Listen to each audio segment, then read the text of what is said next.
Hello students, आज मैं आप लोगों को यूपी बोर्ड सब्जेक्ट इंग्लिश का इंग्लिश में से जो पार्ट पोइट्री का है उसमें से एक पोएम लेकर आया हूँ। आपके पोइट्री में से बोर्ड एग्ज़ाम में 3 क्वेश्चन आते हैं। एक क्वेश्चन सेंट्रल आइडिया का होता है जिसमें 6 नंबर होते हैं, और एक क्वेश्चन एक्सप्लेनेशन का होता है जिसमें आपको रेफरेंस और कॉन्टेक्स्ट भी लिखना होता है, वो 8 नंबर का होता है। और एक क्वेश्चन फिगर ऑफ स्पीच का भी होता है, जो आपके 7 फिगर ऑफ स्पीच है उसमें से आता है, पोइट्री में से ही आता है वो, और उसमें नंबर होते हैं आपके 4। तो आता है यह जो पोइट्री है ये बहुत इंपॉर्टेंट है आप लोगों के लिए। तो आज मैं जो आपको पोएम पढ़ाने जा रहा हूँ उस पोएम का नाम है character of a happy life, जिसको लिखा है कवि सर हेनरी वॉटन ने। सर हेनरी वॉटन, जिनका जन्म 1568 में हुआ था और इनका मृत्यु हुआ था 1639 में। ये इंग्लैंड के कवि थे। उनके जीवन के उत्तरार्ध में इंग्लैंड में दो महान घटनाएं घटी। एक, इंग्लैंड में दुनिया के सबसे महान ड्रामाटिस्ट विलियम शेक्सपियर का जन्म हुआ था, और दूसरा, वहाँ पर शासन चल रहा था क्वीन एलिजाबेथ फर्स्ट का। अच्छा, ये जो पोएम है character of a happy life, इस पोएम में सर हेनरी वॉटन ने हमें कुछ गुणों के बारे में बताया है, और वो कहते हैं अगर हम इन गुणों को अपने जीवन में अपना लेंगे तो हमारा जीवन भी सुखमय हो जाएगा। सर हेनरी वॉटन, जिनके बारे में एक फेमस कोटेशन है, और वो कोटेशन इस प्रकार है कि उन्होंने एक बार एम्बेसडर, जिसको हिंदी में राजदूत कहते हैं, उसका डेफिनेशन दिया था। और उस एम्बेसडर का डेफिनेशन सर हेनरी वॉटन ने इस प्रकार दिया कि वे कहते हैं, an ambassador is an honest man who sent to lie abroad for the welfare of his country. यहाँ पर स्टूडेंट्स मैंने लाई को जोर देकर बोला है, और इसका यह मतलब है कि लाई में यहाँ पर 2 अर्थ निकलते हैं। एक तो आपको पता है झूठ बोलना, और दूसरा अर्थ है रहना। अर्थात एक एम्बेसडर को विदेश अब्रॉड भेज दिया जाता है, और वह विदेश में जाकर झूठ भी बोलता है और रहता है, और ये दोनों काम इसलिए वो करता है ताकि उसके अपने देश का भला हो। तो ये था उनका ये फेमस कोटेशन। और ये जो पोएम है character of a happy life, इस पोएम को कवि ने 6 स्टेंजाज में डिवाइड किया है। हर स्टेंजा में 4 लाइन है, और प्रत्येक स्टेंजा के 4 लाइन जो है उसमें दूसरी लाइन चौथी लाइन से राइम करता है, अर्थात लय मिलता है। चलिए इस पोएम को अब हम लाइन बाय लाइन एक्सप्लेन करके डिटेल में पढ़ते हैं। जैसा कि आप देख पा रहे हैं, पोएम का नाम है character of a happy life. मैंने कठिन शब्दों को हिंदी में लिख दिया है आप लोगों की सुविधा के लिए। यहाँ कैरेक्टर का अर्थ है गुण या विशेषता। वैसे कैरेक्टर का अर्थ पात्र भी होता है, अर्थात खुशदायी जीवन के लिए गुण या विशेषता। कविता का जो टाइटल है वो टाइटल में ही कविता का पूरा अर्थ समाया हुआ है, character of a happy life, खुशदायी जीवन के लिए विशेषताएं या गुण। चलिए लाइन बाय लाइन इसका एक्सप्लेन करते हैं। पहला स्टेंजा लेते हैं। पहला स्टेंजा है, how happy is he born और taught that served not another's will, whose armor is his honest thought and simple truth his utmost skill. How happy is he born or taught that served not another's will. कभी कहते हैं एक व्यक्ति how मतलब है बहुत ज़्यादा खुश होता है जब वो जन्म लेते ही सीख जाता है या उसको सिखा दिया जाता है कि उसे दूसरों के अनुसार काम नहीं करना है। यहाँ पर सर्व्ड मीन्स होता है सेवा करना, काम करना। सर्व्ड में TH लगा है और एलिजाबेथ युग में कभी लोग प्रेजेंट इंडेफिनिट टेंस में S या ES की जगह पर TH का प्रयोग करते थे। ऐसा एक शब्द हम आगे भी देखेंगे। Whose armor is his honest thought and simple truth his utmost skill. Whose का मतलब होता है एक प्रसन्न व्यक्ति, उसका सुरक्षा कवच ही होता है उसके शुद्ध विचार, और एक खुश व्यक्ति के पास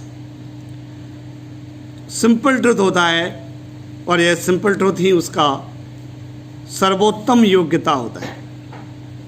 ये जो स्टेंजा है, मान के चलते हैं ये आपके बोर्ड पेपर में आ गया, तो आपको इसे एक्सप्लेन और रेफरेंस टू द कॉन्टेक्स्ट कैसे करेंगे मैं आपको बता देता हूँ।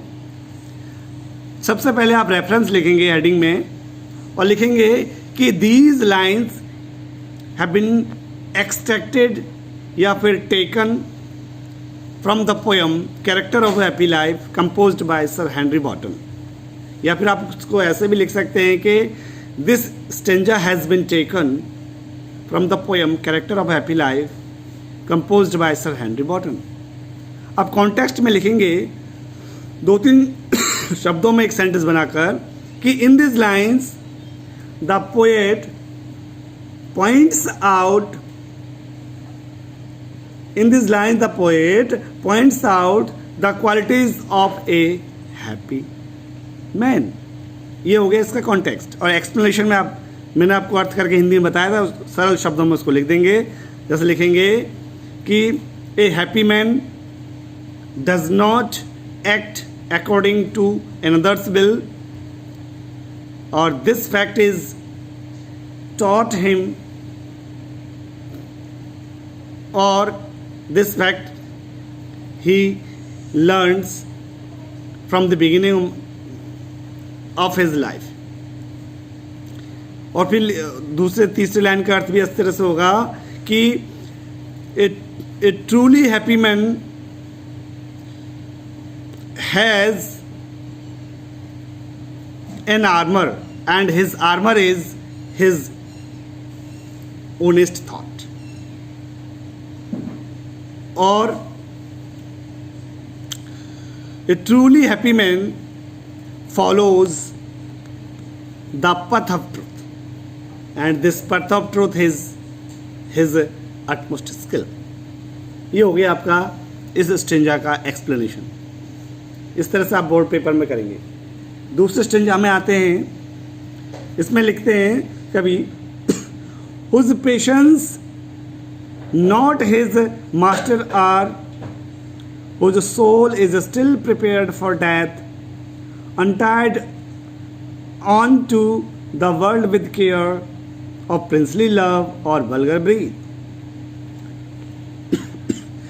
एक खुश व्यक्ति जो अपने पेशेंसों को, मनोवेगों को, ठीक है, मनोवेग का मतलब होता है यहाँ पर घृणा, द्वेष, ईर्ष्या, अत्यधिक खुशी या क्रोध, ये जो मनोवेग हैं इनको अपना मालिक नहीं बनने देता है। एक प्रसन्न व्यक्ति इन मनोवेगों को, पेशेंस को अपना मालिक नहीं बनने देता है। ये सारे मनोवेग उसके कंट्रोल में होते हैं। Whose soul is still prepared for death, एक प्रसन्न व्यक्ति मृत्यु से भी नहीं डरता है, वो मृत्यु के लिए तैयार, मरने के लिए तैयार रहता है। Untied unto the world with care of princely love और vulgar breed, एक प्रसन्न व्यक्ति राजा महाराजाओं या विशिष्ट व्यक्तियों के प्रशंसा का परवाह नहीं करता है, और ना ही वल्गर ब्रीथ का मतलब आप देख ही रहे हैं, आलोचना, ना ही वह अपने आलोचना करने से घबराता है या परवाह करता है। अर्थात एक प्रसन्न व्यक्ति किसी की प्रशंसा की परवाह नहीं करता है और ना ही लोगों की आलोचना की परवाह करता है। तीसरे स्टेंजा में आते हैं, who hath his life from rumours freed, whose conscience is his strong retreat, whose state can neither flatterers feed nor ruin make oppressors great. Who का मतलब यहाँ पर प्रश्न व्यक्ति है। एक प्रश्न व्यक्ति अपने जीवन को अफवाहों से मुक्त रखता है। वह अफवाहों पर ध्यान नहीं देता है। He does not care for rumors. और एक प्रसन्न व्यक्ति अपना शरण स्थली ढूंढता है अपने ही अंतरात्मा में, कंसेंस में। अर्थात एक प्रसन्न व्यक्ति अपने विवेक के अनुसार काम करता है। कंसाइंस का मतलब यहाँ पर अंतरात्मा या विवेक है। रिट्रीट का मतलब शरण स्थली। अर्थात एक प्रसन्न व्यक्ति, a truly happy man always does his work according to his wisdom, intelligence, whose state can neither flatterers feed nor ruin make oppressors great. एक प्रसन्न व्यक्ति का स्टेट माने होता है दशा। एक प्रसन्न व्यक्ति के दशा को परिवर्तित नहीं कर सकते हैं चापलूसी करने वाले लोग। फीड माने भोजन करना, खिलाना। तो यहाँ पर चापलूसी करने वाले लोग एक प्रसन्न व्यक्ति की दशा को परिवर्तित नहीं कर सकते हैं। ना ही ऑपरेशर्स मीन्स अत्याचारी या कष्ट पहुंचाने वाले लोग, और ना ही अत्याचारी लोग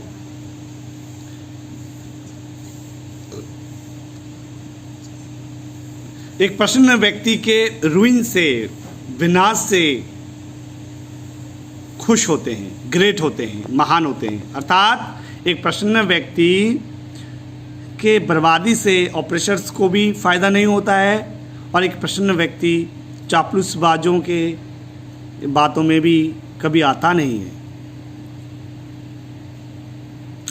अगला स्टेंजा है, who envies nuns whom chance doth raise, nor wise who never understood how deepest bounds are given with praise. No rules of state but rules of good. एक प्रसन्न व्यक्ति एनवीज, मैंने जैसा कि मैंने लिख दिया है, ईर्ष्या करता नहीं है, नन्स मैंने नहीं।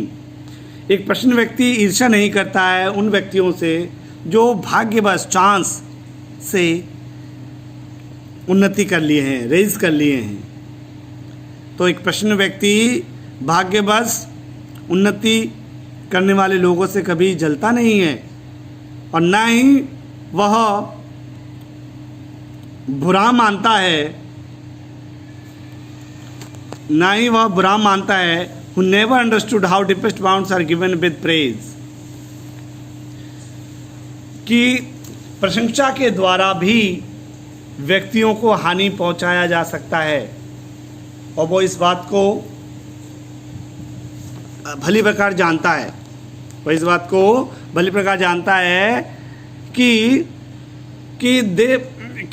People praise us in our presence but step in the back. तो ये बात हमें ध्यान रखना है कि हमें प्रशंसा के द्वारा लोग नुकसान पहुंचा सकते हैं, और वह इस बात को अच्छी तरह से अंडरस्टूड करता है। और लास्ट वाला जो लाइन है, no rules of state but rules of good. एक प्रसन्न व्यक्ति राज्यों द्वारा बनाए गए नियमों के अनुसार नहीं चलता, वह अच्छाई के नियमों के अनुसार चलता है। ये बहुत फेमस कोटेशन है इस पोएम में। No rules of state but rules of good, अर्थात वह सरकार द्वारा चलाए गए नियमों से नहीं चलता, वह अच्छाई के नियमों के द्वारा चलता है। कौन? एक प्रसन्न व्यक्ति। और अगला स्टेंजा है, who God doth late and early pray more of his grace than gifts to lend. एक प्रसन्न व्यक्ति जल्दी या फिर देर सवेर अर्थात हमेशा भगवान की पूजा पाठ करता है, मोर ऑफ हिज ग्रेस, और यह पूजा पाठ वह भगवान से कृपा पाने के लिए करता है, दया पाने के लिए करता है, गिफ्ट पाने के लिए पूजा पाठ भगवान की वह कभी नहीं करता है। Who entertains the harmless day with a well chosen book or friend? एक प्रश्न व्यक्ति अपने हानि रहित दिन को, अर्थात एक प्रश्न व्यक्ति का समय या दिन कभी हानिकारक हो ही नहीं सकता है। अतः एक प्रसन्न व्यक्ति अपने हानि रहित समय को या तो एक अच्छे किताब के साथ बिताता है या फिर एक अच्छे मित्र के साथ बिताता है। अंतिम स्टेंजा में आते हैं। This man is free from surveillance of hope to rise और फियर टू फॉल।